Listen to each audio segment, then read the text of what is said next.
26 जानेवारी रोजी जनकल्याण पतसंस्था मर्यादित जवार या बँकेचे नवनिर्वाचित चेअरमन नरेश महाले यांच्या हस्ते ध्वजारोहण कार्यक्रम संपन्न झाला। या कार्यक्रमप्रसंगी जवार नगर परिषदेचे नवनिर्वाचित बांधकाम सभापती सचिन सटानेकर, प्रसिद्ध उद्योजक हिमांशु तेंडुलकर, जवार नगर परिषद शिक्षण व क्रीडा सभापती खुशील सहाने तसेच जनकल्याण बँकेचे सर्व संचालक मंडळ व सर्व कर्मचारी, त्याचबरोबर शहरातील अनेक मान्यवर मोठ्या संख्येने उपस्थित होते। पहिल्यांदाच बँकेचे ध्वजारोहण करण्याचा योग मिळाल्याने तसेच बिनविरोध चेअरमनपदी निवड झाल्याने पाहूया चेअरमन नरेश महाले यांची भावना व प्रतिक्रिया। साहेब, बिनविरोध चेअरमनपदी निवड तसेच आज 26 जानेवारीच्या दिवशी आपल्या हातून झेंडावंदन कसं वाटतं साहेब? खरं तर गेले 15 वर्ष मी या पतसंस्थेचा संचालक होतोच, पण आज मी या खुर्चीवर बसून मला आनंद होतो आहे आणि ध्वजारोहण करताना देखील माझ्या मनात एक वेगळी फिलिंग होती। देशाविषयी प्रेम असताना आपल्या हातून ध्वजारोहण होणं ही खूप मोठी बाब असते आपल्या स्वतःच्या आयुष्यात।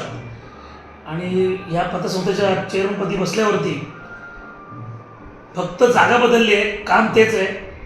आपल्याला सर्व सभासदांना, ठेवीदारांना, कर्जदारांना आणि ज्या काही स्कीम्स असतील त्या त्यांच्यापर्यंत पोहोचवण्याचं, लवकरात लवकर त्यांना सेवा देण्याचं आणि ही आपली पतसंस्था 40 कोटीची आहे आज, ती 100 कोटीची कशी होईल याचा मी 100% प्रयत्न करणार आहे। साहेब, आजचा आनंदाचा दिवस आहे देशाचा आणि ध्वजारोहण आपण आपल्या हातून केलं।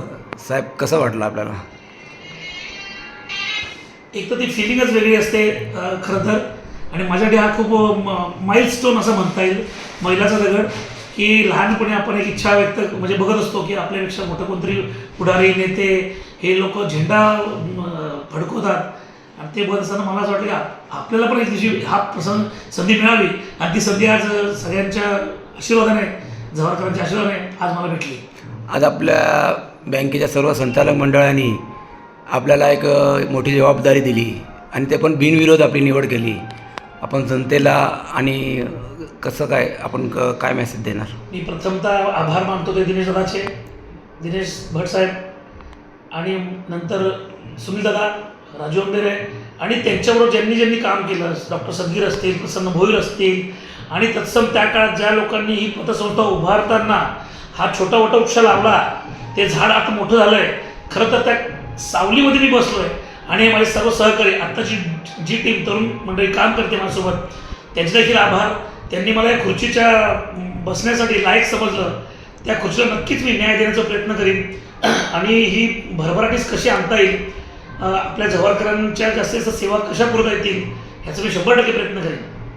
साहेब, म्हणजे आपल्या गावात अशी चर्चा आहे की स्वर्गीय दिनेश भट यांची आपण कॉपी करून आणि त्यांनी जे कार्य केलेलं आहे त्याला तुम्ही फॉलो करता, काय बोलणार? खरं तर हे तुमचं प्रेम समजता येईल, पण आम्ही दिनेश दादाच्या तालमीत तयार झालेलो आहोत आणि तालमीत तयार झालेला जो चेला असतो, शिष्य कसा असावा, तर मी ते प्रत्येक गोष्ट त्याच्याकडे बघून शिकत गेलो आणि असं वाटतं की त्यांनी जे कार्य केलं ते खूप मोठं आहे।